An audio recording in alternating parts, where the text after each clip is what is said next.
Tadi Anies habis WA saya, dia minta maaf karena lagi macet di situ. Ini saya bacain ya WA-nya. Dengerin WA-nya Anies tadi nih. Brengsek banget trafiknya. Rok, bilangin mahasiswa, gue minta maaf karena akan terlambat kira-kira 7 sampai 8 menit. Oke. Teman-teman mahasiswa semua yang memilih hadir, memilih bersama-sama memikirkan untuk Indonesia ke depan karena masa depan adalah milik dari teman-teman semua di sini. Anda punya lebih banyak besok daripada kemarin. Karena itu pemilik besok itu harus ikut menentukan dan memikirkan sama-sama. Kami hadir di sini untuk berdiskusi, berpikir bersama dengan teman-teman semua. Alhamdulillah saya bahagia, bersyukur, bangga bisa bertemu dan bersama-sama berpikir untuk masa depan kita, masa depan bangsa kita. Kenapa menggunakan kata membebaskan dan membela Palestina? Dasarnya apa? Coba. Karena ini negara kita belum selesai, masih bobrok menurut saya. Masih bobrok menurut saya. Dengan segala macam kritik, dengan segala macam komentar, kami tidak pernah satupun mengirimkan keluhan, bahkan menuntut kepada polisi atas kata-kata siapapun. Di dalam pikiran yang disopan santunkan adalah kemunafikan, betul?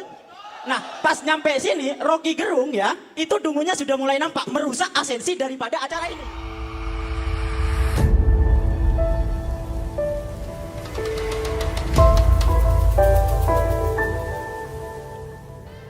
Naik aja, ini panggung bebas, siapapun boleh naik di sini buat ngoceh. Yuk, siapa?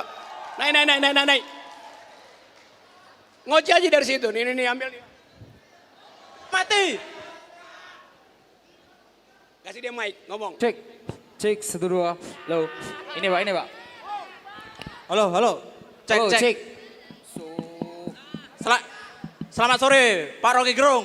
Ya saya tahu nih sore. Oke. Saya mau bertanya Pak Rocky, terkait dengan apa yang terjadi beberapa hari ke belakang ini yang di GBK. Ini kan seberapa dungunya calon presiden tahun 2024. Yang mana di dalam undang-undang pemilu tidak boleh pejabat administrasi negara menunjukkan keterpihakannya dalam satu calon presiden. Seperti itu. Terima kasih. Kamu salah lagi kamu. Ini soal abdesi kan? Ya dia berhak abdesi. Abdesi itu artinya aparat pengabdi istana.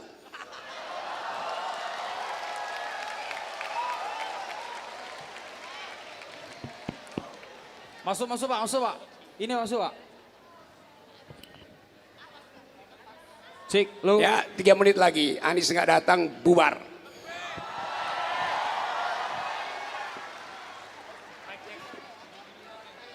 Oke, selamat sore buat... Ya suruh dia telepon ke sini bahwa dia lagi macet.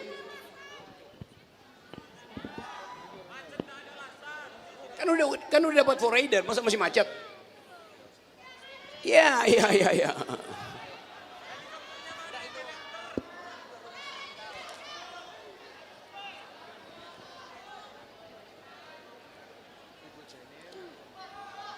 Ayo, siapa lagi mau ngoceh? Cek, low. Cek, low. Assalamualaikum warahmatullahi wabarakatuh. Mana? Di mana? Ini pak. Cek, low. Ini. Bung. Oke. Oke. Assalamualaikum warahmatullahi wabarakatuh. Oh, Di atas pak. Ya suka-suka deh dimanapun suaramu terdengar ya. Main. Ini pak. Ini pak. Ya Allah. Ini. Yang pakai topi. Ini yang pakai topi. Udah saya nggak tahu di mana ya suaranya. Gantian pak. Yang di atas dulu pak. Sebelah kiri pak. Sebelah kiri pak. Ya. Ini. Oke. Ini pak. Ini yang pakai peci. Assalamualaikum warahmatullahi wabarakatuh. Terima kasih Iya, sebelumnya Selamat kepada sore Bapak Rocky Pak Gerung. yang Iya. telah hadir di Jawa Timur kali ini. Saya di sini sebagai mahasiswa Jawa Timur ingin bertanya. Karena tadi Bapak Rocky Gerung mengatakan bahwasanya abdi negara, abdi istana, abdi negara seperti itu. Lalu bagaimana kita ini untuk itu kan calon presiden gitu kan. Kenapa kok bisa dikatakan sebagai abdi negara seperti itu? Sedangkan kita sebagai semuanya ini kan bisa mencalonkan sebagai calon presiden seperti itu. Terima kasih. Oke, seperti itu. Yang lain. Bung, cek, Pak, cek, low. Cek. Halo, Rocky. tes. Assalamualaikum warahmatullahi wabarakatuh. Bung Rocky yang dungu, Bung Rocky dungu. Halo Bung Ya, Rocky. ya. Cek. Agak keras. Dungu, dungu. Dungunya agak keras, dungunya. Dungu, di sini dungu. Iya, Hei, di sini, agak Pak. keras. Hei, Yang mana? yang bilang dungu di sini. Assalamualaikum warahmatullahi wabarakatuh. Pak. Pak Rocky. Ya. Halo, Di sini, Pak. Bung. Saya mau menanyakan, ini sudah lewat 5 menit, Pak. Kata Bapak tadi kalau Anies Baswedan datangnya kurang lebih dari 5 menit, itu diganti saja. Jadi Ini sudah lebih lewat dari 5 menit, Pak. terus Kalau saya pribadi, saya lebih setuju kalau Bung Rocky jadi presiden. Oke. Bung, sini Bung. Oke, sekian terima kasih, Pak. Bung. ya.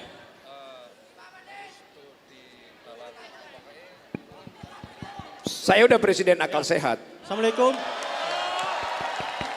Terima kasih atas waktunya. Perkenalkan, nama saya Muhammad Alifi Akbar. Saya dari Universitas Wijaya Kusuma, Fakultas Pertanian. Nah, saya mau tanya terhadap Bang Rocky. Universitas Wijaya Kusuma, Nggih. Fakultas Pertanian. Pertanian. Nggih. Yang saya mau tanyakan ialah dengan yang kita tahu saat ini status Bang Rocky Gerung sebagai tersangka, apa yang memotivasi Bang Rocky Gerung itu tetap berani bersuara dan itu juga bisa memberikan contoh bagi teman-teman kita semua agar tetap berani untuk bersuara secara akal sehat. Lah, secara yang kita tahu sekarang bahwasanya status Bang Rocky sekarang itu sebagai tersangka. Lah, apa yang memotivasi Bang Rocky Gerung itu tetap berani untuk bersuara? Terima kasih.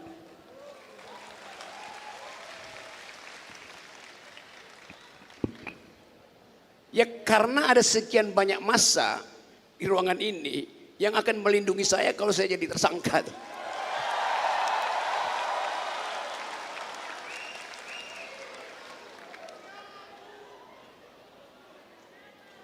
Kira-kira berapa orang di sini yang hadir nih?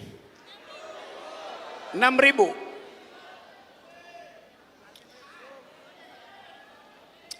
Orang Solo berapa orang?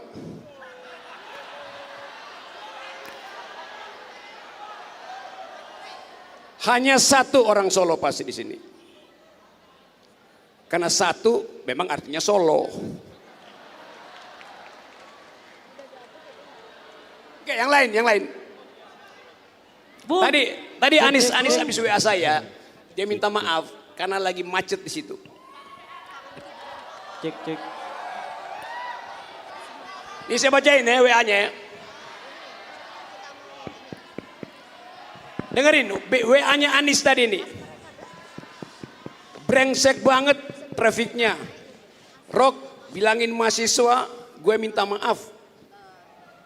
Karena akan terlambat kira-kira 7-8 menit. Oke.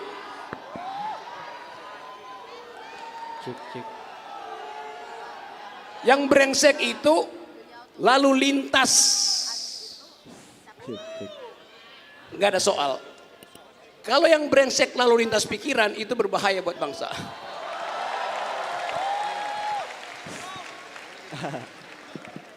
Halo, dari Bung Rocky. Hei, lihat di sini ya. Udah. Bung, Mana lagi? Dungu, yang Dungu di sini Dungu. Dari sini, Bung. Halo, Dungu. Halo. Oke, Dungunya di situ, oke. Di sini ya. Ini pertanyaan terakhir ya. Setelah ini saya pulang. Oke, kepada Bung Rocky pada saat sekarang tentunya teman-teman sangat mengenal daripada sosok beliau ya kan? Oke, sangat mengenal daripada sosok beliau. Nah, ketika kita melihat daripada sosok beliau, dia memang pintar, tapi goblok memanfaatkan kepintarannya itu sendiri. Dengan apa? Dengan apa? Tentunya teman-teman tidak akan liar dari perkataan sopan santun itu bahasa tubuh. Nah, di dalam pikiran yang disopan santunkan adalah kemunafikan, betul? Nah, pas nyampe sini, Rocky Gerung ya, itu dungunya sudah mulai nampak merusak esensi daripada acara ini. Ini pikiran paling pinter di kalangan kaum dungu. Bukan Pak ya, jadi Oke. berbicara sopan santun langsung di depan mahasiswa Jawa Timur khususnya angkat kaki masa cocok, enggak kan? Jadi sopan santunnya digunakan, pinter boleh, goblok jangan. Oke.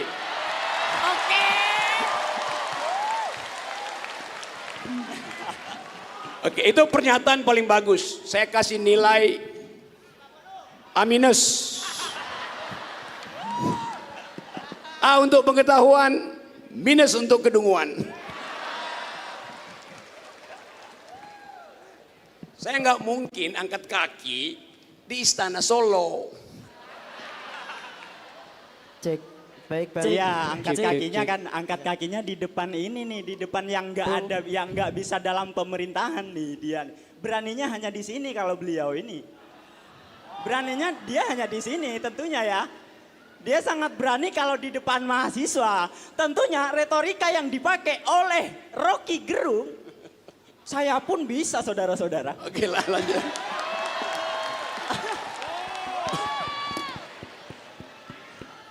Tadi dia bilang, saya tersangka karena kurang ajar di depan Jokowi itu. Tapi saya nggak mungkin kurang ajar di depan kamu. Pak, saya tantang sampean diskusi sama saya sebelah sana.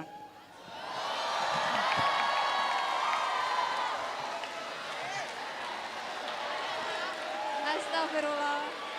Oke. Tolong siapin bandrek.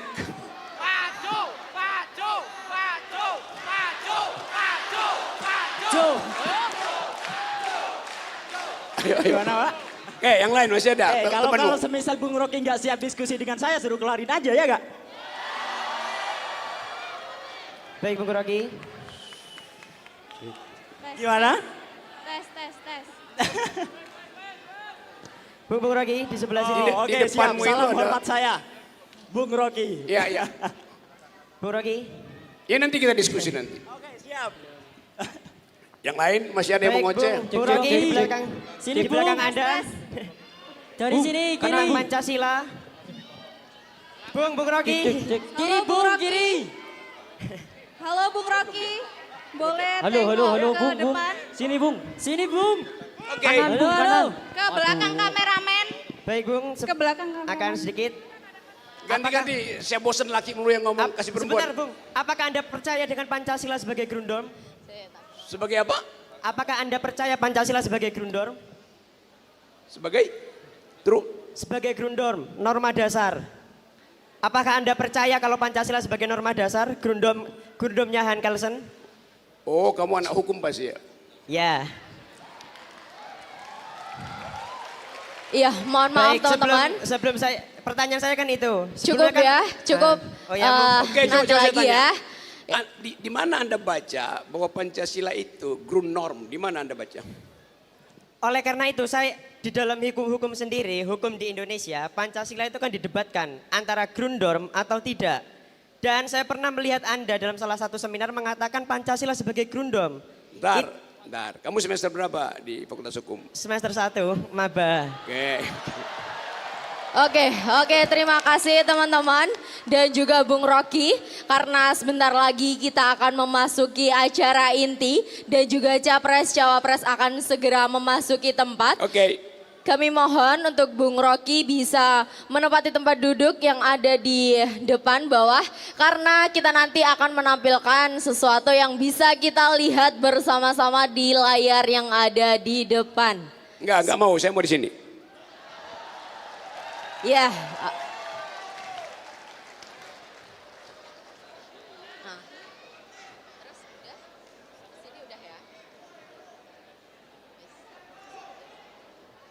Salam merdeka. Salam sejahtera. Salam kebaikan. Salam perubahan. Setuju? Salam akal sehat. Setuju? Baik, nama saya Baby Yuwono. Saya memang spesialis moderator Pilpres. Dan langganan narsumnya adalah kakak kita, Bang Rocky Gerung.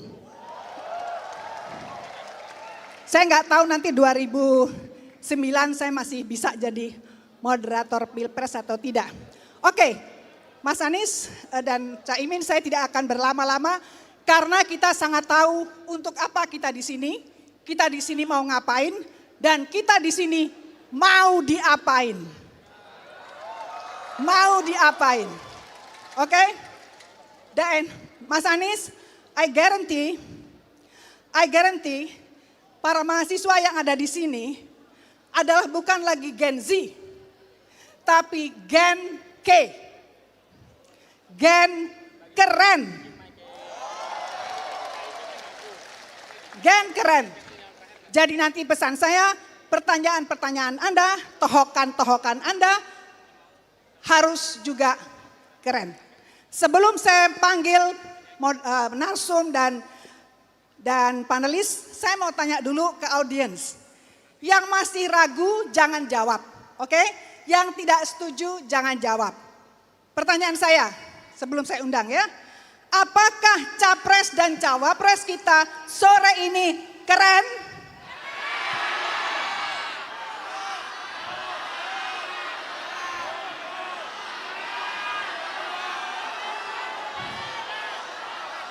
Oke, kita buktikan. Setuju? Ya. Generasi keren, gen keren, pertanyaannya harus keren. Karena yang dihadapi adalah paslon keren. Jangan lupa itu ya.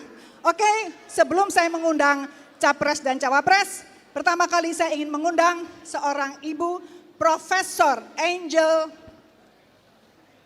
Damayanti dari UKI. Ya, silakan Ibu.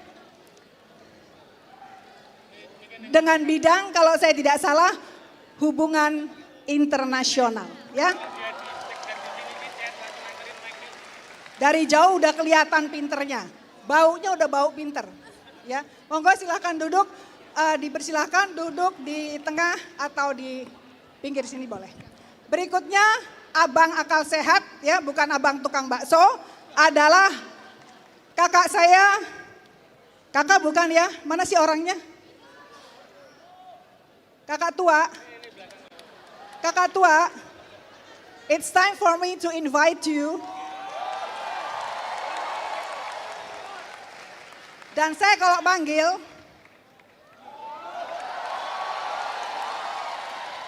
dan saya manggilnya adalah Mas.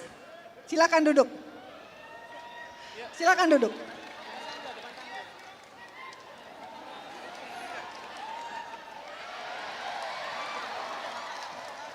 Gak mau kalah, itu orang itu memang gak pernah mau kalah. Saya heran kenapa dia gak ngelamar presiden, itu aja heran saya sampai sekarang. Didesek-desek gak mau. Berikutnya saya panggil Gus Imin yang ketika mendapat Dr. Honoris Causa, saya duduk persis di depan nyonya, di depan istri Anda. Karena suami saya dulu KSA UNER. Monggo.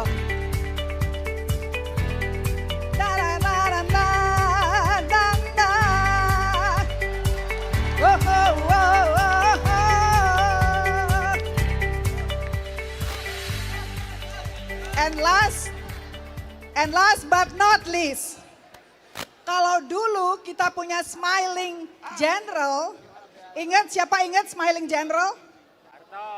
Pak Harto ya, smiling general. Kalau nanti ada takdir, maka kita akan punya smiling president. Smiling president kalau ada takdir. Silakan Mas Anies.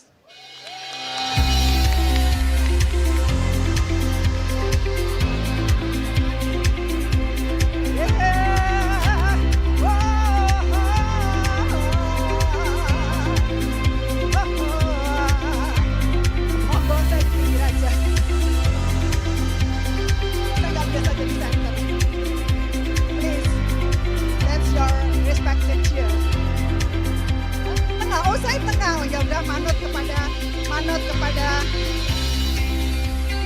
ya. Baik, saya dipesan oleh panitia bahwa acara ini adalah acara mahasiswa. Jadi sekali lagi saya katakan tadi kenapa saya katakan gen keren, karena kalau tidak keren maka mereka tidak akan datang ke sini.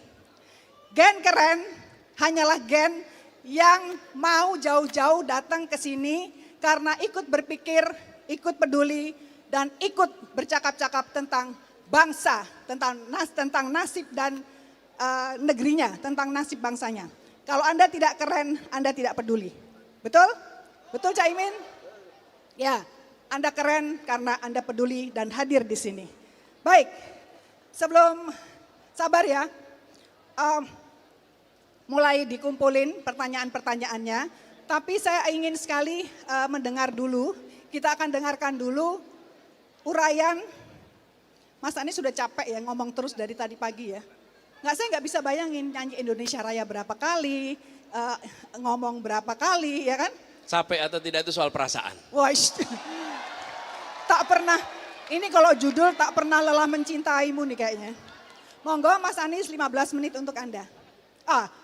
You just give anything. Tidak ada pertanyaan, maybe your plan, maybe your feeling, maybe your excitement, up to you. Your hope, it's okay. Oke. Terima kasih semuanya. Assalamualaikum warahmatullahi wabarakatuh. Selamat sore, salam sejahtera untuk semuanya. Terima kasih para panelis di sini, teman-teman mahasiswa semua yang memilih hadir, memilih bersama-sama memikirkan untuk Indonesia ke depan, karena masa depan adalah milik dari teman-teman semua di sini. Anda punya lebih banyak besok daripada kemarin, karena itu pemilik besok itu harus ikut menentukan dan memikirkan sama-sama. Kami hadir di sini untuk berdiskusi, berpikir bersama dengan teman-teman semua. Dan kami datang sebagai rasa hormat, karena teman-teman memilih untuk tidak menjadi penonton yang tak peduli, tapi menjadi bagian yang berpartisipasi untuk memikirkan pergerakan kita ke depan. Terima kasih. Yang kedua, izinkan saya sampaikan terima kasih pada teman-teman KIB yang telah menyelenggarakan acara ini di berbagai tempat. Teman-teman sekalian, kami berdua saat ini mendapatkan amanat untuk mengikuti proses pemilihan presiden. Amanat ini adalah amanat yang besar, tapi insya Allah tidak berat. Seperti tadi, capek atau tidak, berat ringan itu soal perasaan. Apabila ini kita jalani dengan sebuah ikhtiar serius, maka yang terasa besar itu tidak jadi berat. Nah, kami ingin sampaikan dalam kesempatan ini bahwa misi utama yang kita emban adalah kami ingin mengembalikan gagasan utama mengapa Republik ini didirikan. Republik ini didirikan dengan ide. Para pendiri Republik ini adalah kaum intelektual yang memiliki pengalaman perjuangan, mengalami beratnya kolonialisme, punya kedalaman intelektual, punya wawasan yang luas, yang mampu menerjemahkan pengalamannya, observasinya, cita-citanya menjadi sebuah gagasan untuk Republik baru yang bernama Indonesia. Diwujudkan dalam pembukaan Undang-Undang Dasar 45, yang kalau kita lihat narasinya, kita boleh bangga. Indonesia memiliki narasi cita-cita kemerdekaan, tujuan kemerdekaan, janji kemerdekaan, yang bila dibandingkan dengan negara-negara lain, maka Indonesia bisa dibilang paling memiliki konstitusi gagasan yang luar biasa. Nah, apa gagasan utamanya? Dalam hemat kami, mengapa kita mau merdeka? Mengapa kita berjuang untuk merdeka? Karena kita ingin merasakan keadilan. Kita ingin merasakan kemakmuran untuk semuanya. Itulah yang kemudian menjadi visi kita, misi kita. Indonesia adil makmur untuk semua. Karena yang kita saksikan selama ini, Indonesia yang maju untuk sebagian. Indonesia yang makmur untuk sebagian. Ketimpangan ada di mana-mana. Karena itu kita ingin mengembalikan tujuan utamanya yang selalu kita bacakan di dalam upacara-upacara. Apa itu? Sila kelima, keadilan sosial bagi seluruh rakyat Indonesia. Inilah gagasan utama kami. Karena itu kami ingin agar semua langkah-langkah, semua kebijakan ke depan bisa menjawab pertanyaan paling sederhana. Apakah sebuah kebijakan menghadirkan rasa keadilan atau tidak? Di situ political economy akan muncul. Siapa dapat apa, berapa besar, kapan, di mana dalam setiap kebijakan yang disusun. Itulah sebabnya kita ingin memperjuangkan itu. Termasuk ketika kita bicara tentang aspek-aspek. Ada pendidikan, ada kesehatan, ada pembangunan infrastruktur, ada bicara tentang lapangan pekerjaan, maka satu pertanyaan itu bisa digunakan untuk berbagai aspek. Dan ketika ini dipakai, kami yakin bahwa arah dari Republik ini kembali kepada arah untuk menghadirkan kesetaraan, menghadirkan kesamaan kesempatan, dan harapannya bisa memangkas yang disebut sebagai ketimpangan yang hari ini ada. Ketimpangan apa? Jawa luar Jawa, desa dengan kota, ketimpangan antara mereka yang terdidik, tak terdidik, yang dapat pekerjaan dan yang tidak dapat pekerjaan. Ketimpangan-ketimpangan ini sudah berjalan panjang. Bila tidak ada langkah korektif, maka kita akan menyaksikan Indonesia yang makin berjarak antar satu unsur dengan unsur lainnya. Jadi, Bapak Ibu sekalian yang saya hormati, ketika kita membicarakan tentang Indonesia sebagai satu kesatuan, maka persatuan yang bisa kita hadirkan harus didasarkan oleh rasa keadilan. Persatuan bisa hadir dengan rasa takut. Kita pernah memiliki stabilitas. Stabilitas itu hadir kenapa? Karena ada pemegang senjata yang mengawasi semua dan meminta semuanya untuk stabil. Tapi itu stabilitas semu. Stabilitas yang otentik adalah stabilitas yang ditopang karena semua merasakan keadilan di dalam masyarakatnya. Ini stabilitas yang sesungguhnya, ini persatuan yang sesungguhnya. Dan itulah sebabnya mengapa kita mendorong ke arah sana, karena kita berharap dengan adanya rasa keadilan, maka kita memiliki ketenangan, keteduhan, persatuan. Kita lihat aja di dunia pendidikan. Pertanyaan sederhana, sudahkah kebijakan-kebijakan pendidikan kita menghadirkan keadilan? Sudahkah kesempatan yang sama bagi anak-anak dari keluarga yang latar belakang ekonomi kuat, latar belakang ekonomi menengah, dan latar belakang ekonomi lemah? Apakah mereka memiliki kesempatan yang sama untuk mendapatkan pendidikan berkualitas di seluruh Indonesia? Bila jawabnya belum, itu adalah salah satu agenda perubahan yang kita ingin dorong. Jadi, pertanyaan sederhana itulah yang kemudian akan menjadi pegangan. Dan kami percaya bahwa di dalam sebuah kepemimpinan harus ada gagasan, harus ada ideologi. Karena itu yang kemudian menjadi rujukan bagi semua di dalam mengambil kebijakan. Karena yang puncak memiliki ideologi, yang puncak memiliki gagasan. Jadi rujukan.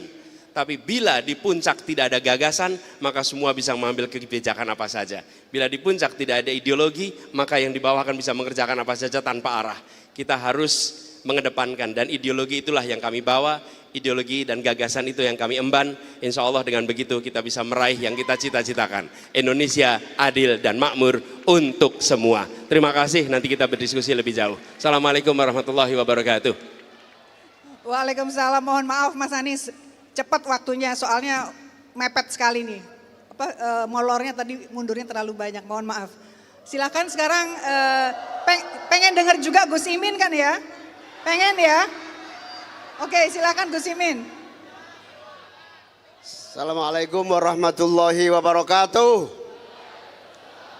Mas Anies, calon presiden, moderator, Profesor Bang Rocky, pimpinan-pimpinan KIB dan seluruh aktivis mahasiswa se-Jawa Timur yang saya cintai, saya banggakan. Alhamdulillah saya bahagia, bersyukur, bangga bisa bertemu dan bersama-sama berpikir untuk masa depan kita, masa depan bangsa kita. Saya bersyukur bisa bersama Mas Anies 2024 ini karena sebenarnya saya dengan Mas Anies sudah sama-sama tahun 80-an, 90-an. Ketika kami sama-sama jadi aktivis mahasiswa di UGM Yogyakarta. Waktu itu kami merindukan sebuah keadaan dari yang sentralistik, dari ekonomi yang sentralistik, dari ekonomi yang konglomeratif, dari ekonomi yang tidak adil, dari ekonomi yang hanya dinikmati segelintir, dari tekanan politik tidak ada kebebasan berpendapat, berpikir dan berkumpul. Kami ingin perubahan dan kami melakukan itu. Alhamdulillah pada tahun 97-96an kita ketemu Gus Dur, Bang Rocky Gerung ini menjadi salah satu motor forum demokrasi waktu itu. Lalu lahirlah demokrasi. Hari ini kita ketemu lagi, reuni besar dalam posisi yang sama. Kalau dulu ada konglomerasi, hari ini ternyata ada juga namanya oligarki. Kalau dulu ada ketimpangan, hari ini juga ada yang namanya kesenjangan. Kalau dulu ada rasa takut, hari ini satu-satunya yang berani mengkritik hanya Bung Rocky Gerung. Tadi saya di UNER, ditanya oleh salah satu panelis, nanyanya begini, bagaimana mempertahankan demokrasi agar tidak mundur? Dan bagaimana caranya agar pemerintah dipimpin oleh pemimpin yang betul-betul objektif, bukan wasit sekaligus pemain atau pemain sekaligus wasit. Jawabannya sederhana, mari kita kembalikan demokrasi kepada kebebasan penuh rakyat masyarakat seluruhnya untuk bicara bebas tanpa rasa takut dan tanpa ada tekanan kapanpun dimanapun. Kalau dulu kita merubah sistem yang bersifat sentralistik, otoritarianistik, maka kita hari ini juga harus merubah apa yang disebut seluruh perangkat undang-undang yang menghambat dan memberi rasa takut. Yang pertama, termasuk kita harus merubah dan menjadikan pemerintah pimpinan baru yang lebih demokratis, terbuka dan tidak anti kritik, bahkan terbuka menerima saran dan kritik dari manapun berada. Yang dibutuhkan hari ini bukan saja pemerintahan yang terbuka, tetapi kampus-kampus sudah terlampau lama diam tak bersuara. Kampus-kampus saatnya bicara untuk menyatakan kritik dan menyatakan terbuka apa yang sedang terjadi. Kita tidak hanya butuh seorang Rocky Gerung, kita butuh ribuan Rocky Gerung Indonesia yang itu adalah Anda semua, para aktivis mahasiswa yang akan membawa perbaikan nasib demokrasi kita di masa yang akan datang. Makanya kami berdua bersepakat kita ingin lahirkan perubahan yang besar, tetap boleh besar, tapi yang kecil harus berubah menjadi besar dan kuat untuk sejajar bersama yang lainnya. Tidak ada diskriminasi, tidak ada yang namanya kesenjangan ekonomi, yang namanya keadilan muncul menjadi fakta kehidupan ekonomi kita. Ibaratnya tantangan kita ke depan adalah bagaimana semua itu terwujud, satu-satunya cara yang konstitusional. Agar konstitusi ini bisa dilaksanakan secara istiqomah, konsisten. Pembukaan Undang-Undang Dasar 45, negara demokrasi, sistem keadilan yang dijamin oleh Pancasila, semua bisa terwujud apabila terlahir pemerintahan hasil pemilu yang jujur, adil, bebas, rahasia, dan tanpa tekanan manapun untuk rakyat. Saatnya kita lahirkan pemilu yang baik. Karena itu kami berdua bertekad bersama-sama hadir dan insya Allah akan bersama-sama untuk melahirkan pemerintahan yang benar-benar melahirkan pembaruan, perubahan nasib untuk rakyat Indonesia yang lebih baik. Amin. Terima kasih sahabat-sahabat para aktivis, terima kasih semuanya menjadi bagian dari masa depan Indonesia. Tidak boleh kita serahkan kepada siapapun. Di tangan kita, kita akan kawal perubahan menjadi lebih baik. Allahumma amin. Assalamualaikum warahmatullahi wabarakatuh. Waalaikumsalam. Terima kasih banyak. Sekali lagi saya mohon maaf kepada para narasumber dan juga panelis karena waktunya ini sepertinya disunat ya, dipotong-potong ya, tidak seperti rencana. Oke adik-adik, are you ready? Sangat banyak persoalan bangsa tentang konstitusi, tentang undang-undang, tentang ekonomi, tentang apapun, tentang budaya, tentang apapun ya, betul? Betul ya? Oke, karena ini adalah rumah kita, jadi sore ini adalah rumah kita bersama mereka. Ya, anggap aja rumah sendiri. Ya, anggap aja Mas Anies itu adalah bapak kita. Oke? Jadi jangan takut untuk bertanya apapun, mengkritik apapun. Peras sehabis-habisnya sesuai dengan kemampuan Anda, wawasan Anda. Setuju? Oke, saya di sini cuma komporin aja. Saya tukang kompor. Oke, sekarang dari sisi kiri. Dari sisi sisi kanan dulu. Siapa yang punya pertanyaan yang keren? Tadi kita sudah sepakat kita di sini adalah kita adalah gen keren. Karena kalau tidak keren, maka Anda tidak akan datang ke sini untuk ikut berpikir dan berbicara tentang negeri dan bangsa Anda. Silakan. Kok berdua? Oh, berdua. Beda. Nanti ya, tunggu ya. Ya, silahkan. Ditujukan kepada siapa? Dua paslon, satu aja. Nanti waktunya habis. Paslon kedua. Paslon kedua. Cawapres. Cawapres. Ini, mohon maaf, saya bikin rule. Satu pertanyaan langsung dijawab. Satu. Ya. Jadi satu pertanyaan, satu jawaban. Saya tidak mengumpulkan 2 atau 3 pertanyaan, tapi satu pertanyaan, satu jawaban. Setuju ya semua? Setuju. Silakan bertanya. Assalamualaikum warahmatullahi wabarakatuh. Saya Syahril dari UIN Sunan Ampel, Surabaya. Izin bertanya mengenai penegasan dari paslon ini untuk penindakan korupsi. Khususnya mengenai RUU perampasan aset yang saat ini masih terkatung-katung. Tidak dibahas-bahas. Pertanyaannya kepada Bapak Imin yang terhormat sebagai Wakil Ketua DPR RI, kenapa tidak membahas-bahas RUU ini? Walaupun sekarang sudah di tahap prioritas, tapi itu tidak disentuh-sentuh. Itu sejak tahun 2008. Periode-periode sebelumnya tidak dibahas.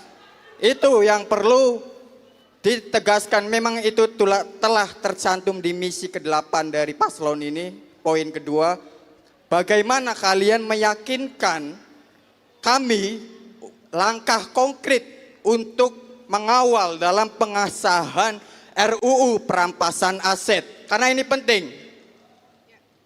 Satu lagi. Karena ini penting, ini untuk memiskinkan para koruptor. Kita tahu sebelumnya terjadi korupsi BTS. Menteri dari mana menterinya? Menteri Menkominfo dan Mentan, ada lagi yang terbaru juga. Menterinya dari mana? Itu yang perlu dikeruk. Agar uangnya tidak untuk menyicil mobil Alphard, teman. Itu pertanyaan. Baik, kita di sini pertanyaan kita fokus saja ya, tidak usah ke kanan ke kiri, kita fokus saja apa yang akan dilakukan oleh capres dan cawapres kalau ada masalah-masalah yang masih banyak di negeri ini, itu aja, oke? Bagaimana, ya. Ya, langkah konkret. Silakan Cak Imin. Ya, terima kasih dari UIN. UIN mana? Surabaya. Sunan Ampel.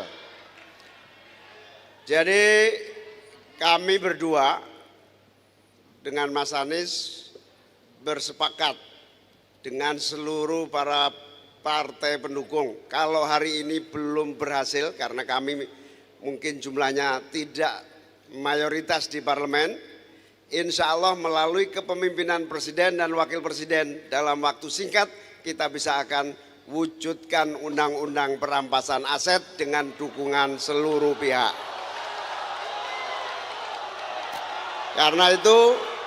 Karena itu menjadi komitmen jumlah, oleh karena itu perlu dukungan jumlah partai yang ada di DPR.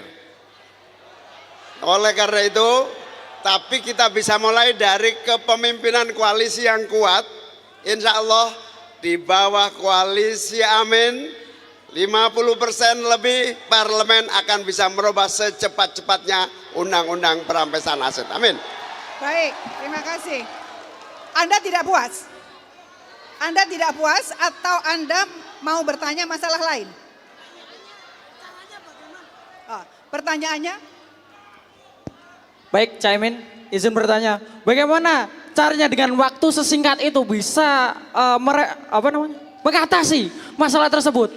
Dan juga saya ingin bertanya, perkenalkan sebelumnya saya Tutuk Sugiarto dari Universitas Negeri Surabaya.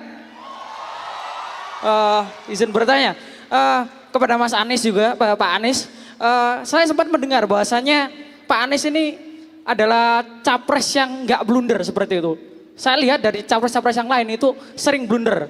Akan tetapi dari Pak Anies sendiri tidak blunder. Tapi ada salah satu pembicaraan yang masuk kepada saya bahwasanya Pak Anies blunder dalam membeli wakil presiden seperti itu. Bagaimana caranya seperti itu? Saya membuktikan bahwasanya Amin ini bukan paslon yang kaleng-kaleng seperti itu. Bisa dijawab seperti itu. Terima kasih. Gimana Cak, mau dijawab atau tidak? Mas Anies ya, monggo.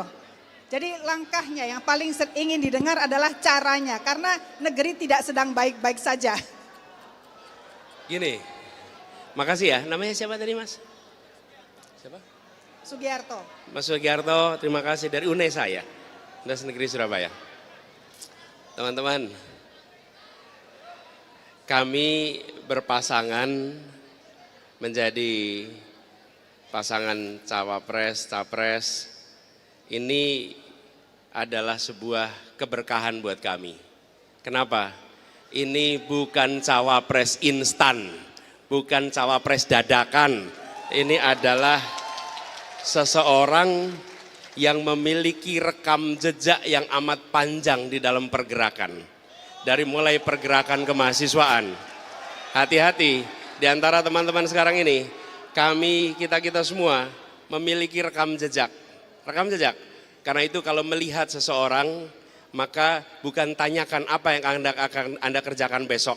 Kalau soal apa yang Anda kerjakan besok bisa ngarang jawabannya. Oke, tapi kalau ditanya apa yang sudah Anda kerjakan sejak muda, maka di situ rekam jejak Anda menjadi bukti. Oke?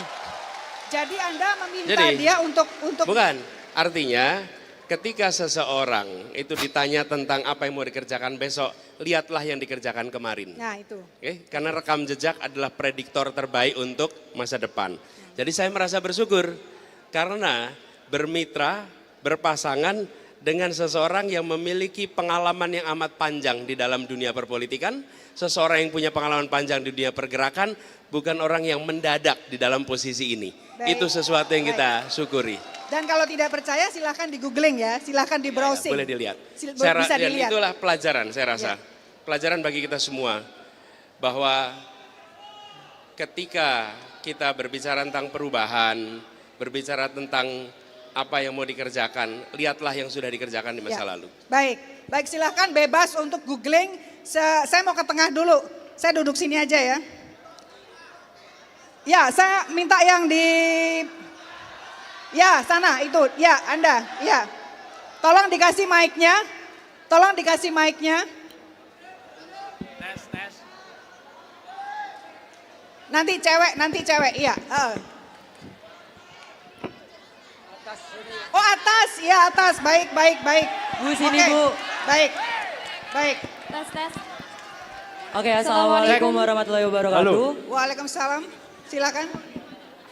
Iya, selamat siang semuanya. Perkenalkan saya Yoga Jafal Zulfikar dari Hubungan Internasional FISIP UIN Sunan Ampel Surabaya. Iya, di sini saya ingin bertanya terkait misi nomor 7 dari Bapak Anies dan Caimin terkait memperkuat sistem pertahanan dan keamanan negara. Di sini saya ingin bertanya, bagaimana strategi Pak Anies dalam menghadapi permasalahan fenomena kebijakan internasional saat ini terkait refugees dari Myanmar, yaitu terutamanya suku Rohingya yang menempati di beberapa tempat dan juga yang akan masuk beberapa wilayah ini. Bagaimana strategi Bapak dalam menghadapi hal-hal tersebut? Karena ketika kita melihat fenomena ini, mereka ini masuk tanpa izin seperti itu Pak. Dan kemudian bagaimana potensi dan juga peran Indonesia sendiri dalam menghadapi permasalahan tersebut? Terima kasih. Oh baik, nanti ada lagi, enggak? Ini selesai. Oh 3 aja. Sudah? Sudah Ibu, sudah. Baik, Mas Anies, maaf, apakah pertanyaan ini cukup penting untuk dijawab atau kita skip? Wah, gini. Penting. Tidak ada pertanyaan yang tidak penting. Baik, oke. Maaf Bapak, ini Monggo. tidak penting atau Bapak yang tidak bisa menjawab ya? Bukan begitu, karena kita diberi waktu Jadi sangat gini, sedikit sehingga mungkin bisa dikumpulkan menjadi dua sekaligus pertanyaannya, gitu. Bu Bebi, Ya. Saya ingin menjawab pertanyaannya. Monggo, silakan. Dengan senang hati, monggo. Gini, Bu Baby, pertanyaannya semua penting. Baik. Jadi bedakan pertanyaannya jangan penting tidak penting, tapi panjang atau pendek. Karena ini soal waktu. Oke. Nah, pertama soal alutsista. Kita berada di belakang jadwal di dalam penuntasan alutsista kita. Kita ketinggalan.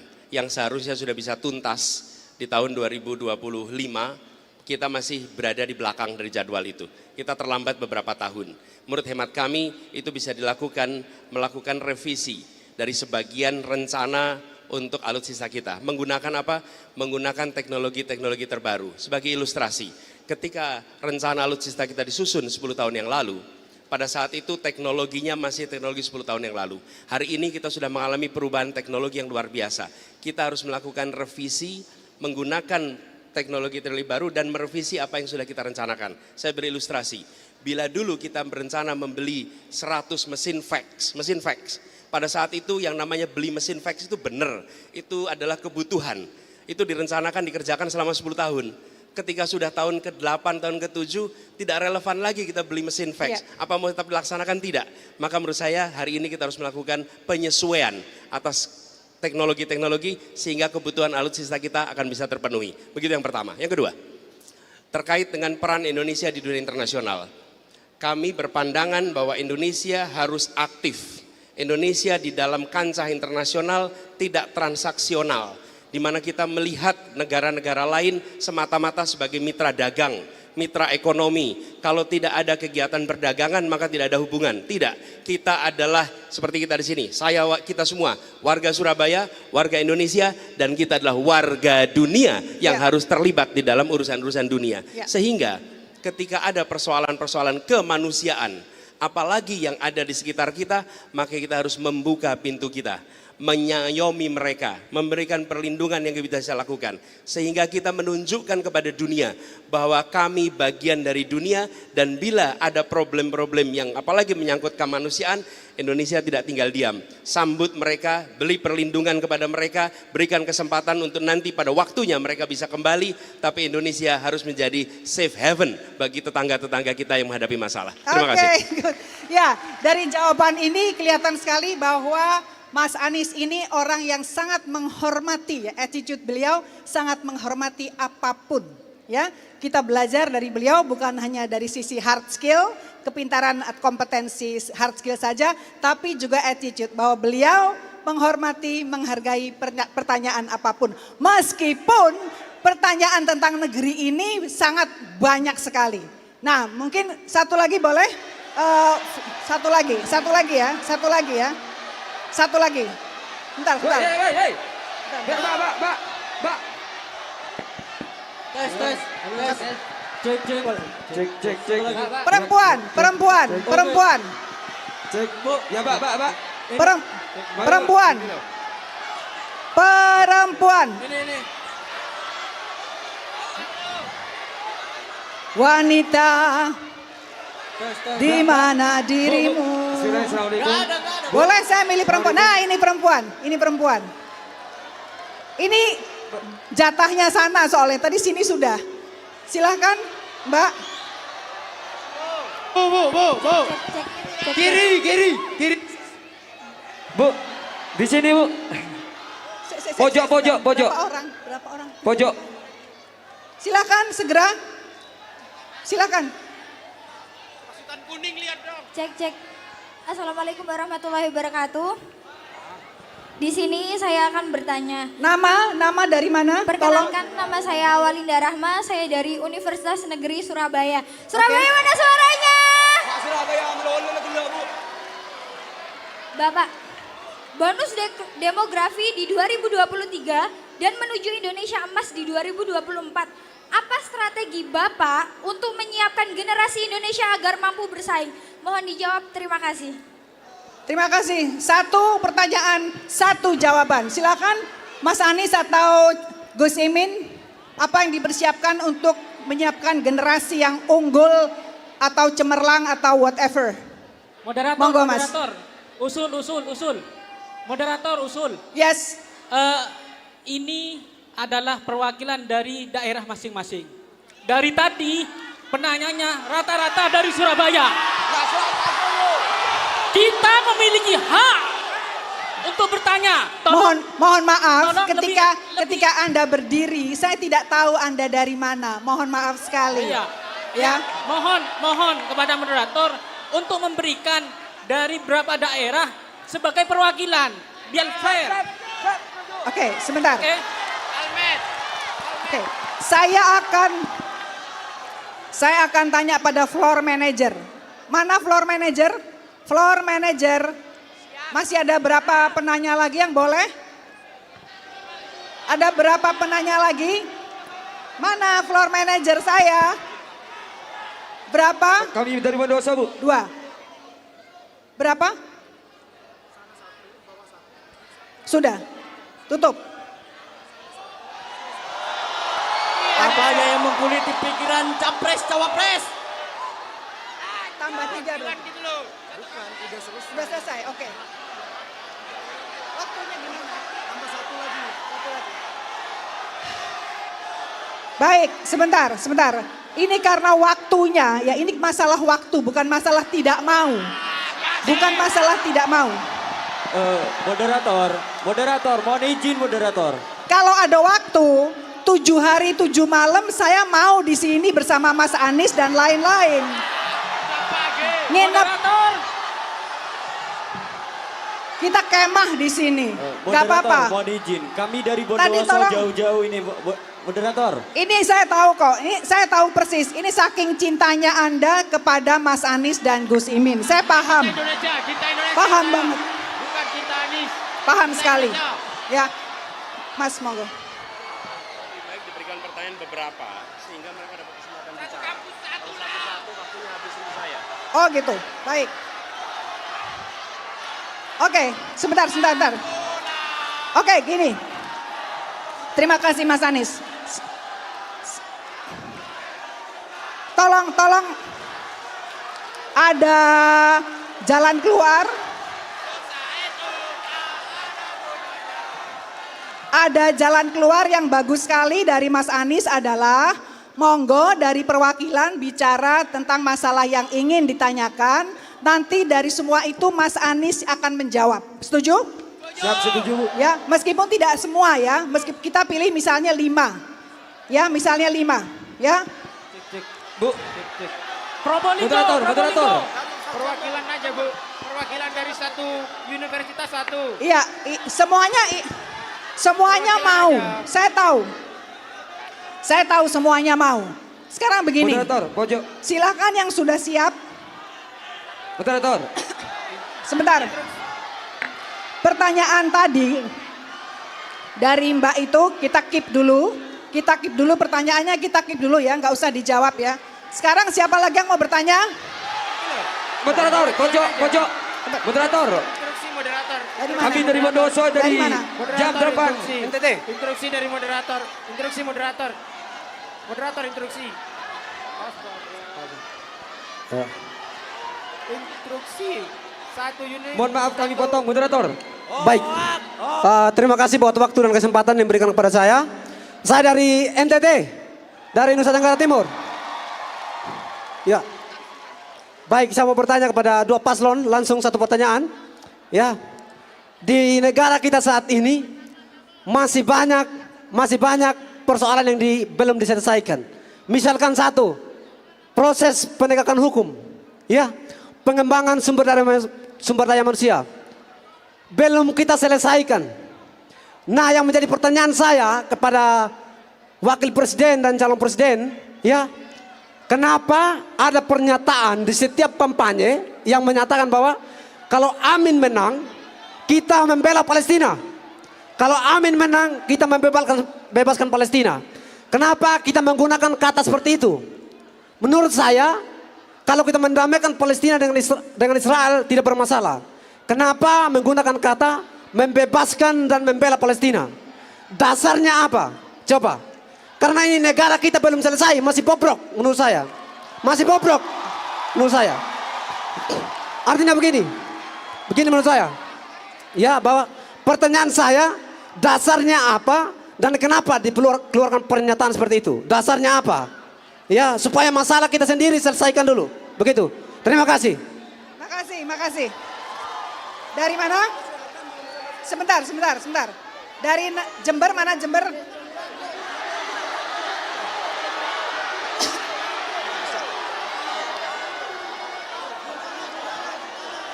Sudah. Malang sudah.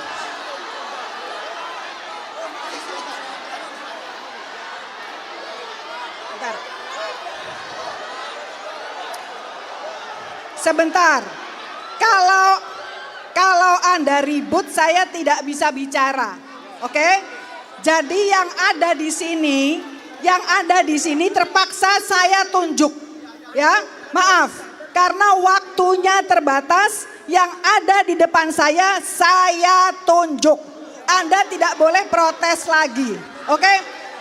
Siapa dari Jember? Jember. Langsung pertanyaan. Baik, terima kasih. Perkenalkan, nama saya Faisal Rahman dari Universitas Islam Negeri Kiai Haji Ahmad Siddiq Jember. Singkat saja, dari tadi yang disampaikan oleh Capres dan Cawapres yaitu tentang stabilitas otentik dan kembalikan demokrasi, terutama tentang kebebasan berpendapat. Dalam menghadapi krisis yang ada sekarang ini, kita harus berpikir kritis dan menyampaikan melalui kritik. Akan tetapi, kita terbatasi oleh banyaknya regulasi birokrasi yang sedang kacau dalam negeri ini. Lalu gagasan seperti apa dan bagaimana upaya yang akan Anda lakukan untuk meningkatkan kualitas demokrasi saat ini dan ke depannya? Sebab kita bersuara bukan malah sejahtera, tapi malah dipidana. Sekian, terima kasih. Oke, terima kasih. Sebentar, turun, silakan turun. Saya akan 4 lagi, hanya 4.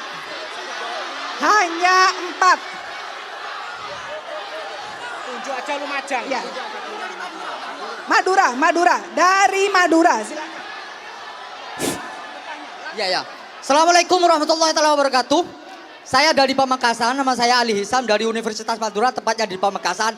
Salam pergerakan, salam kebebasan. Begini Pak, saran saya, pertanyaan saya yang pertama kepada Pak Anies. Dengan konsep perubahan yang Anda usungkan di beberapa media, itu tidak ada bedanya dengan cawapres lain-lainnya. Karena intinya sama-sama membawa perubahan. Lah, poinnya apa? Yang ingin sampean detailkan itu apa? Yang pertama, masalah keadilan. Itu kalau mau dibahas secara mau dibahas secara massa, itu masyarakat seakan-akan percaya kepada Pak Mahfud. Mohon maaf, ini toleransi, ini demokrasi. Loh, kalau berbicara tentang militer, isu militer, Bung Rocky Gerung, guru saya sebagai guru intelektual saya, itu yang lebih paham tentang militer adalah Prabowo Subianto. Sedangkan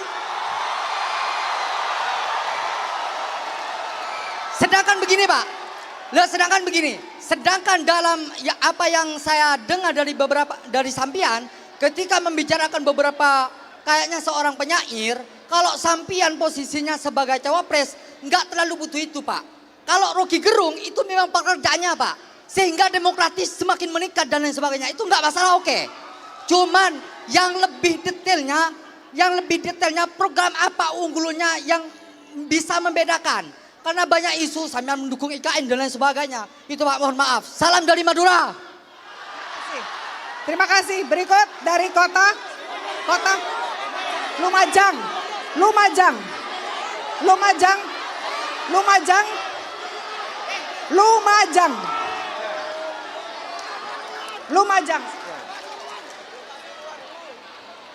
Assalamualaikum warahmatullahi wabarakatuh. Perkenalkan, nama saya Irfan Sidney Pratama dari Lumajang. Asal kampus Sekolah Tinggi Agama Islam Miftahul Ulum Lumajang. Yang saya tanyakan Pak, kira-kira apa inovasi Bapak masalah pengangguran yang mana disebutkan dalam sebuah badan statistik itu sebesar 7,838 juta. Begitu Pak. Bagaimana cara Bapak menanggulangi tersebut? Mungkin ada terobosan-terobosan baru terkait adanya pengangguran. Mulai dari Madura sampai Lumajang ini banyak Pak, gitu Pak. Terima kasih. Terima kasih. Ini panelis. Sudah ya, cukup ya, cukup ya, cukup ya. Saya mohon maaf, sebentar. Ini masih ada panelis ya, masih ada panelis yang juga perlu kita dengarkan ya.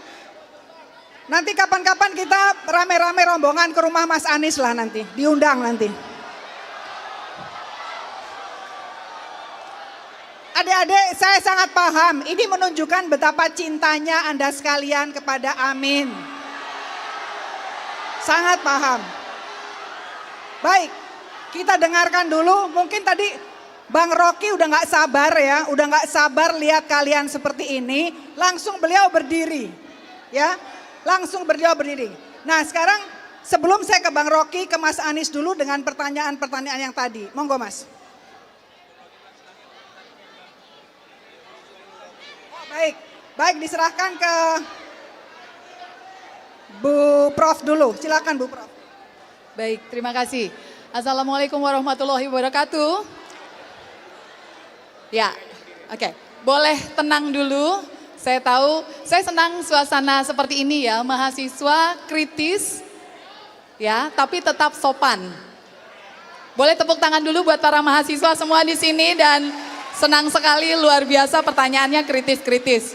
Ya, baik, saya netral di sini ya. Dalam arti saya akademisi dan saya hanya akan mencoba mengkritisi visi misi dari pasangan calon Amin.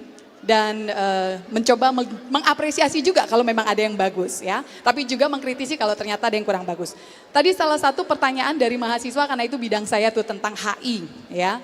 Terkait juga misalnya visi misinya Pak Anies dan Caimin bahwa Indonesia perlu memiliki pertahanan dan keamanan yang kuat. Dan Indonesia perlu memainkan peranan yang lebih strategis atau menjadi pemimpin dalam politik internasional. Karena saya percaya lebih dari 5.000 mahasiswa di sini punya mimpi yang sama dengan saya. Siapapun nanti pemimpinnya, tapi kita punya mimpi yang sama yaitu bagaimana melihat Indonesia menjadi negara yang unggul di level internasional. Tepuk tangan dulu dong buat Indonesia. Kita punya mimpi yang sama bagaimana Indonesia menjadi pemimpin dan masyarakat Indonesia juga menjadi bagian dari global civil society. Jadi Indonesia dan masyarakat Indonesia bukan hanya menjadi korban, tapi kita menikmati semua yang baik yang ada baik di negara ini maupun dalam sistem internasional. Nah, bicara tentang visi nomor 7 tentang pertahanan keamanan, Pak Anies, Caimin, mohon izin. Ketika kita bicara tentang pertahanan dan keamanan yang kuat, pertama yang perlu kita pahami, yang dianggap sebagai ancaman oleh Pak Anies dan Caimin itu sebenarnya apa? Yang kedua, ketika kita bicara tentang ancaman, kita juga perlu tahu, kami perlu tahu sebenarnya yang diancam itu apa atau siapa. Dari sana baru kita bisa melihat strategi seperti apa yang dibutuhkan dalam kondisi keterancaman tadi. Itu satu pertanyaan tapi jadi bagian ya, satu gabungan. Kemudian bicara tentang ancaman dan rasa terancam tadi, kalau kita melihat posisi di antara tiga pasangan ya, kalau boleh saya jujur, Capres-Cawapres ini lumayan menunjukkan. Karena kemarin saya nonton yang CSIS Pak Anies dan saya respect dengan mimpinya Pak Anies yang mau menjadikan Indonesia seperti zaman tahun 50-an yang Indonesia menyelenggarakan konferensi Asia Afrika dan Indonesia benar-benar menjadi leading di sana. Dan mimpi saya juga seperti itu, artinya hari ini Indonesia harus menjadi pemimpin. Nah, masalahnya belakangan ini kalau boleh saya jujur bahkan calon-calon yang lain juga terkesan melihat Indonesia secara inward looking. Melihat hanya masalah-masalah yang ada di dalam negeri dan kemudian energi habis untuk menyelesaikan masalah di dalam. Padahal kalau mau menjadi pemimpin di internasional atau mau menjadi bagian dari global civil society, Indonesia juga harus outward looking, melihat keluar, melihat posisi Indonesia saat ini bagaimana, seperti apa, dan kondisi internasional juga bagaimana. Yang saya lihat Indonesia sumber daya alamnya luar biasa, Potensi laut luar biasa, potensi ruang angkasa belum ada yang membahas itu dari 3 calon ya, padahal ruang angkasa Indonesia ini luas sekali. Dan untuk menjadi jalur transportasi atau komunikasi itu luar biasa besarnya. Tapi belum ada yang membahas ke sana. Dengan potensi-potensi yang besar, ditambah kondisi kita yang banyakkan inward looking, belum lagi Indonesia juga menghadapi disintegrasi dalam arti gini, sejarah Indonesia menunjukkan bangsa Indonesia itu gampang sekali terpecah belah. Sehingga politik divide et impera itu bisa terjadi di Indonesia dan Indonesia didominasi oleh negara lain selama ratusan tahun. Nah itu yang saya tidak mau lagi terjadi. Artinya gini, pertanyaan saya yang kedua, dengan berbagai situasi tadi, Pak Anies, yang masih terkesan inward looking, kita punya sumber daya alam yang melimpah, kita punya potensi yang besar, tapi kita juga punya kerentanan dalam hal disintegrasi, sementara politik global, negara-negara besar, itu memang sedang menunggu kapan Indonesia pecah. Kapan Indonesia berada di titik lemahnya, sehingga asing, kekuatan global, tinggal masuk mengambil Indonesia atau mereka pura-pura datang seakan-akan kami pahlawan, kami mau bantu Indonesia. Tapi kenyataannya tidak seperti itu. Lalu yang saya mau tanyakan kepada calon presiden dan calon wakil presiden kita sore ini, strategi apa yang sudah dipersiapkan menghadapi berbagai macam kerentanan internal, eksternal, tapi kita juga punya potensi yang luar biasa yang harus dijaga supaya tidak dikuasai asing. Itu saja, terima kasih. Oke, ini banyak banget yang ini harus begini, ini harus begitu, bingung sayanya. Mas Rocky, Anda ditugasi setelah ini untuk monggo. The stage is yours. Oke. Diem lu. Oke ya. 9 tahun lalu ada panggung lebih panjang dari panggung ini di Senayan, warnanya merah. Ada orang di atas karpet merah itu dengan baju putih, dia jalan memberi harapan. Maka oleh majalah Times dieluk-elukkan, dunia mengeluk-elukkan. Tetapi ujian kepemimpinan bukan ketika dia keluar dari panggung. Sama seperti Peragawati, kalau dia keluar dari panggung itu langkah biasa, catwalking. Ujian seorang Peragawati ketika dia ada di ujung panggung dan dia melakukan U-turn. Itu momen ujian bagi seseorang. Dia bisa sukses keluar dari panggung dengan kamera, tapi begitu di panggung dia pakai high heel, stiletto, hak tinggi, tiba-tiba high heel-nya patah. Maka dia pincang. Saya pakai baju putih, Caimin pakai baju putih, Anies pakai baju putih. Ada di panggung hijau. Apa bedanya baju putih saya, baju putih Imin, baju putih Anies dengan baju putih yang dipakai oleh seseorang selama 9 tahun?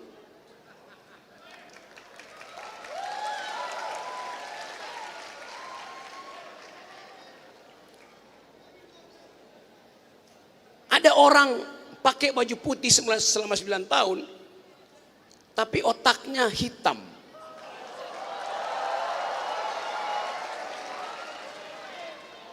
Baju putih dicuci tiap hari bersih, tapi hatinya kotor.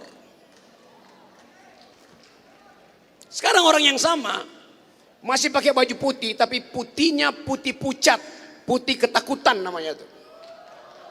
Bukan putih cahaya. Kita mau bikin perubahan supaya kita ubah. Putih itu mesti putih yang bercahaya, bukan putih karena ketakutan. Itu namanya pale. Pucat, putih pucat. Nah tadi teman-teman mahasiswa memperlihatkan satu upaya untuk mengucapkan tidak pada Cak Imin dan Anies. Anda lakukan pertanyaan yang betul-betul ketat.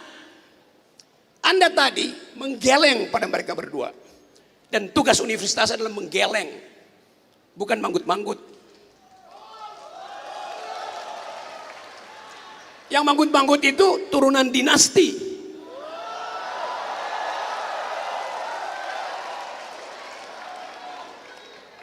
Jadi saya percaya bahwa hari ini bangkit sebuah generasi, yaitu generasi yang menggeleng pada kekuasaan, menggeleng pada oligarki.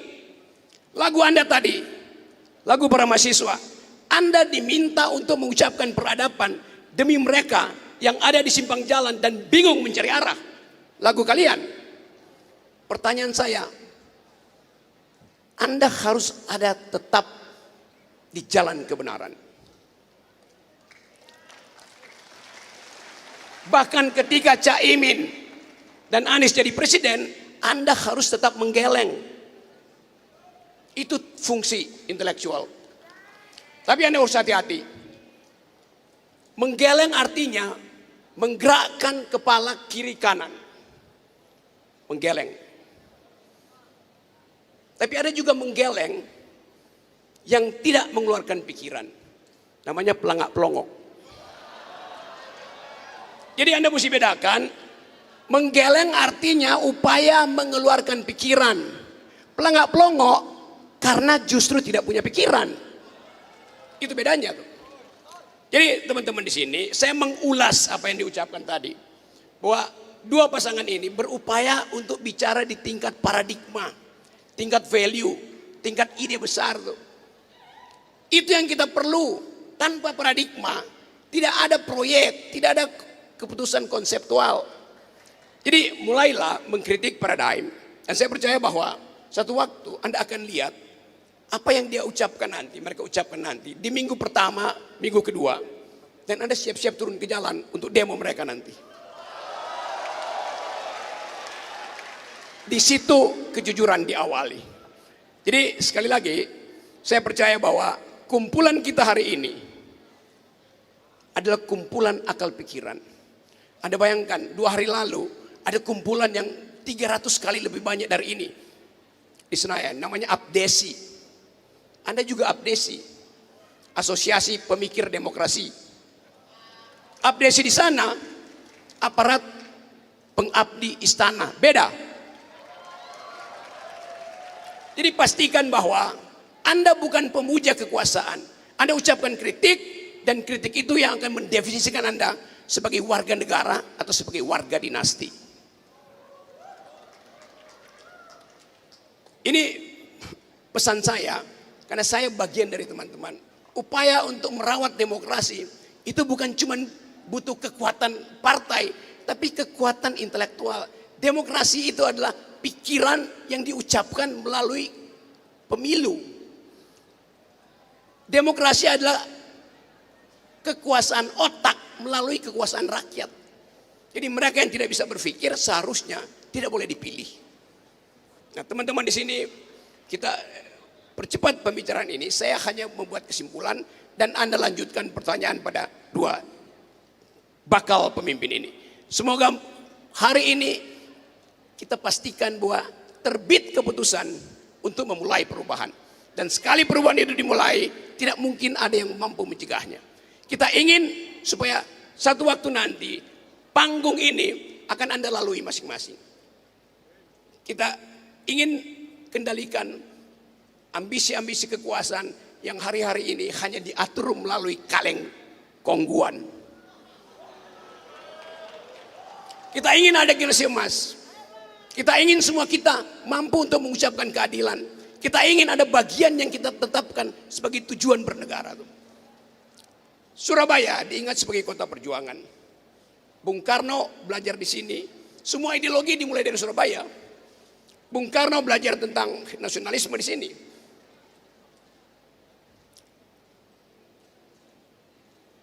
Islam, Kartosuwiryo belajar tentang negara Islam di sini.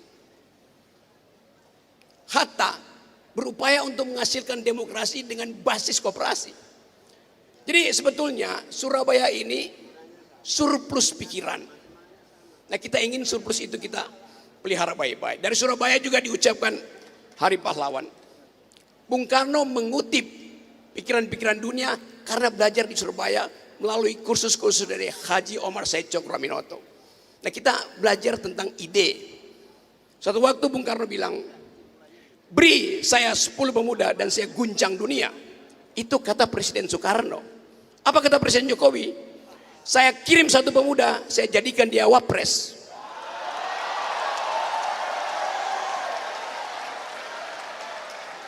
Nah, saya ingin pemuda-pemuda Surabaya menghalangi politik dinasti yang makin menjadi-jadi. Terima kasih. Terima kasih Mas Rocky.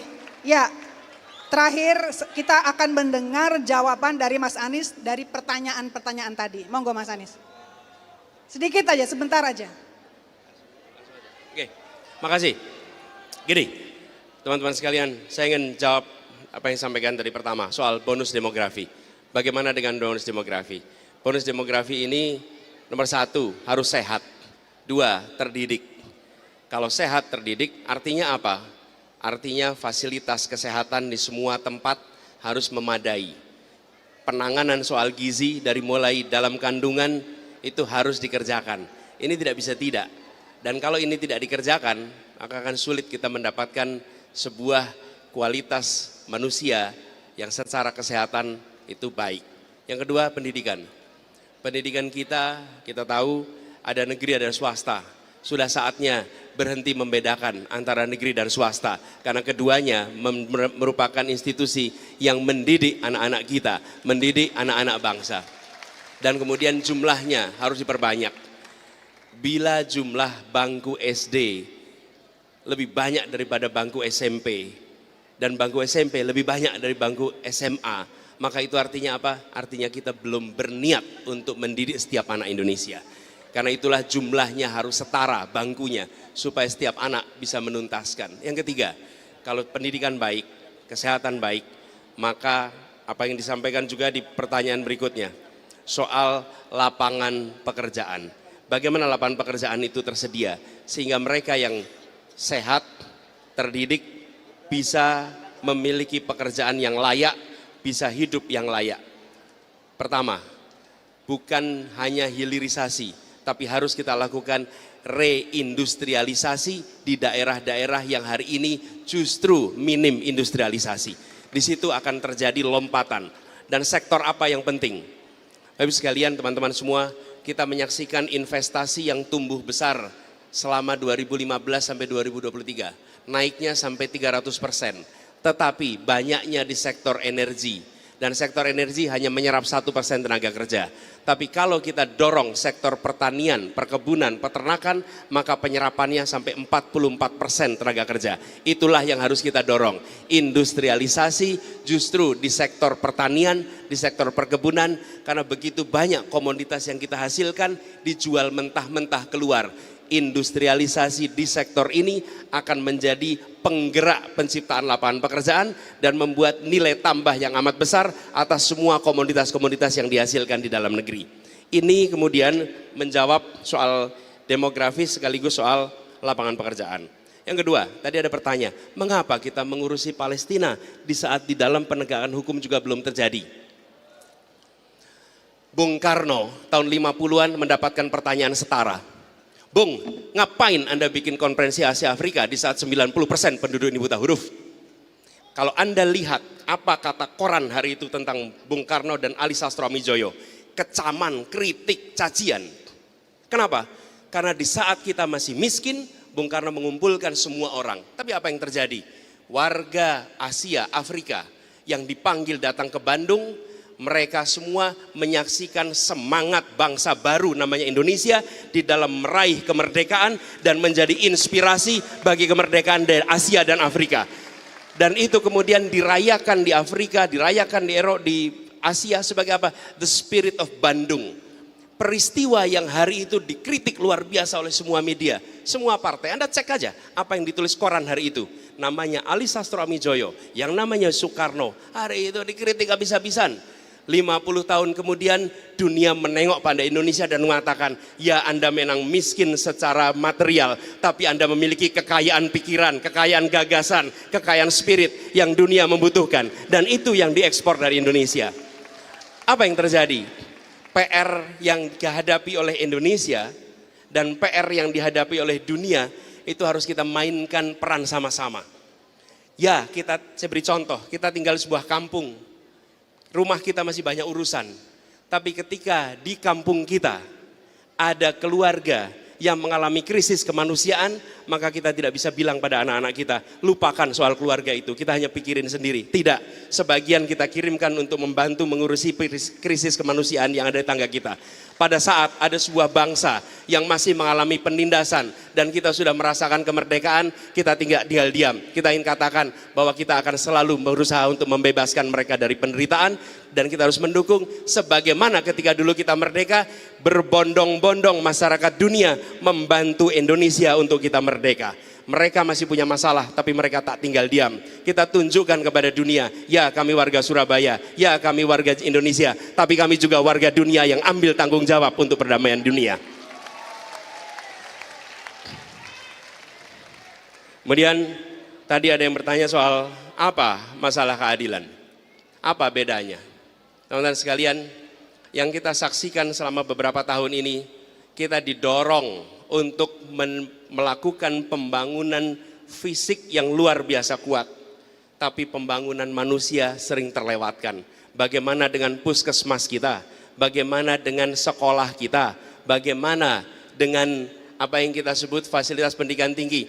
Teman-teman sekalian, biaya pendidikan tinggi yang hari ini mahal itu membuat hanya mereka yang mampu yang bisa mengakses pendidikan tinggi. Bila itu kita biarkan, maka ketimpangan di masa depan akan menjadi jauh lebih besar lagi. Karena itulah mengapa harus dilakukan perubahan supaya ada kesetaraan. Dan yang tidak kalah penting, aturan-aturan yang membatasi kebebasan bicara. Tadi disampaikan, banyak aturan yang menghalangi. Kami dari awal, berbulan-bulan yang lalu kami sudah mengatakan bahwa semua aturan undang-undang, peraturan yang membuat kita takut untuk berbicara, aturan itu harus diubah dan justru harus memberikan kebebasan untuk berbicara. Sudah lama itu dikatakan. Kenapa? Karena justru dengan kebebasan mengungkapkan terjadi dialog. Bagi pribadi yang terbiasa dialog, datang ke sebuah dialog adalah sama-sama saling mencerahkan. Tapi orang yang tidak terbiasa dialog, pasti dia akan takut datang di tempat yang kita melakukan dialog. Karena itu kami bersyukur, bagi kami dialog adalah bagian dari usaha saling mencerahkan, saling mencerdaskan. Dan ketika itu disampaikan dalam bentuk kritik, dalam bentuk penolakan, itu bagian dari sebuah dialektika. Ini bagian dari saling mencerahkan. Justru ketika ada kritik, maka yang merencanakan sesuatu harus memberikan penjelasan tambahan, harus memberikan argumen tambahan. Siapa yang diuntungkan? Yang diuntungkan publik yang menyaksikan. Dia menerima kebijakan bukan menerima bulat-bulat begitu saja, tapi dia akan membandingkan apa yang dikatakan pengkritik dengan apa yang dikatakan penyusun kebijakan, mana yang lebih masuk akal. Dan pesan saya pada kita semua, untuk saya dan semua kita di sini, netral atau tidak itu pilihan. Menurut saya bukan soal netral atau tidak. Yang harus kita jaga adalah objektivitas. Seringkali kita menganggap netral sama dengan objektif. Bukan. Kita harus tetap menjaga objektivitas. Kita tidak bisa netral menyaksikan ketidakadilan. Kita tidak bisa netral melihat penindasan. Kita tidak bisa netral melihat adanya kezaliman. Kita harus bersikap, tapi dalam bersikap itu menjaga objektivitas. Dan ini yang kemudian harus kita jaga sama-sama. Lalu tadi ada pertanyaan tentang yang disampaikan oleh Prof tadi soal bagaimana menghadapi ancaman Indonesia tentang disintegrasi misalnya. Salah satunya. Saya akan beri contoh. Sebentar, sebelum sampai ancaman itu. Yugoslavia itu pecah menjadi 7. Kroasia, Slovenia, Bosnia, Makedonia, Montenegro, Serbia, Kosovo.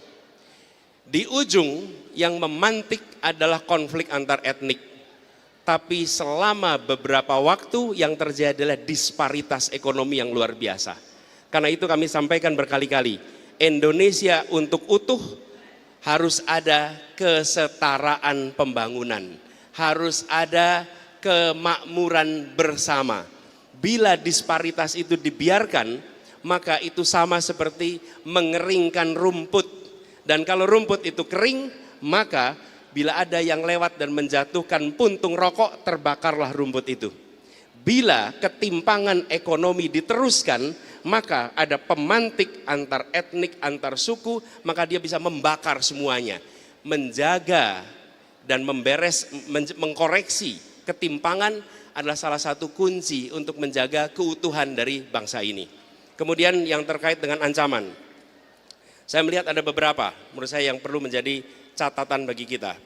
Pertama adalah transnational organized crime. Ini salah satu ancaman yang kita hadapi. Kemudian yang kedua, ancaman cyber security. Inilah ancaman nyata yang sekarang ini ada. Dan kemudian ketiga, Indonesia ini punya batas wilayah yang sangat luas. Border security, keamanan perbatasan kita merupakan salah satu ancaman yang cukup besar. Yang keempat, kita ini negara yang penuh dengan ancaman bencana alam. Itu juga salah satu ancaman yang kita hadapi. Kemudian kelima, kita ini negara maritim. Dan salah satu ancaman terbesarnya apa? Security maritim. Bagaimana kita menyaksikan orang bisa keluar masuk begitu saja dan melakukan pengurasan atas kekayaan alam kita. Yang keenam, kita berada di wilayah dengan ketegangan regional. Kita tahu kawasan Laut Cina Selatan yang sekarang menjadi salah satu tempat di mana di situ ada ketegangan yang cukup tinggi. Ini adalah salah satu ancaman yang kita hadapi. Jadi, Bu Prof, kalau bisa saya sampaikan, itulah beberapa ancaman yang kita miliki. Dan kalau kita sadari ancaman itu, maka kita bisa menyiapkan susunan langkahnya untuk bisa menghadapi semua ancaman itu. Lalu saya ingin tegaskan apa yang disampaikan oleh Bung Rocky tadi, bahwa merawat demokrasi adalah merawat pikiran. Kami berpandangan sama, kami melihat bahwa di dalam demokrasi salah satu kuncinya adalah memberikan ruang untuk dialog, untuk tukar pikiran. Dan itu artinya harus punya pikiran, harus punya gagasan. Kalau tidak ada gagasan, tidak ada pikiran, tidak mungkin bisa dialog. Dialog itu membutuhkan bekal gagasan dan pikiran. Dan demokrasi adalah ruang yang memberikan kesetaraan untuk itu. Ini komitmen kami untuk dijaga.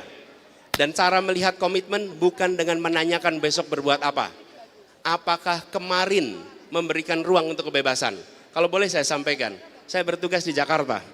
Dengan segala macam kritik, dengan segala macam komentar, kami tidak pernah satupun mengirimkan keluhan, bahkan menuntut kepada polisi atas kata-kata siapapun tentang apa yang dikerjakan oleh Gubernur Jakarta. Nol, tidak ada. Kenapa? Karena biarkan mereka mengungkapkan yang menjadi pikiran. Dan kalau itu diungkapkan dengan kata-kata yang sopan, baik. Kalau diungkapkan dengan kata-kata yang kasar, tidak apa-apa. Biarkan nanti dirinya sendiri yang akan menilai tentang apa yang dikatakan di masa lalu. Dan izinkan nanti anak-anaknya membaca apa yang dikatakan hari ini. Itu adalah salah satu kunci di mana menurut kami ruang kebebasan itu dijaga. Karena itu ketika kita bicara besok kita akan jaga. Kenapa? Karena kemarin kita jaga kebebasan untuk berbicara, kebebasan untuk mengkritik, dan kebebasan untuk saling berdialog, saling bertukar pikiran. Karena dari pertukaran pikiran itulah kita akan muncul gagasan baru. Saya termasuk yang mempercayai inspirasi tidak datang dari meditasi. Inspirasi datang dari interaksi pikiran. Interaksilah yang menghadirkan inspirasi. Karena itu kalau Republik ini ingin maju, berikan ruang interaksi pikiran. Nanti akan muncul gagasan-gagasan baru untuk Indonesia ke depan. Itu jawaban saya atas semua pertanyaan tadi. Terima kasih. Baik, terima kasih. Teman-teman mahasiswa, semakin lama semakin kelihatan jelas bahwa pikiran kita, harapan kita, keinginan kita sama. Yaitu Indonesia yang jauh lebih baik. Dan itu hanya bisa dilakukan dengan perubahan. Gitu ya. Hidup mahasiswa, salam perubahan.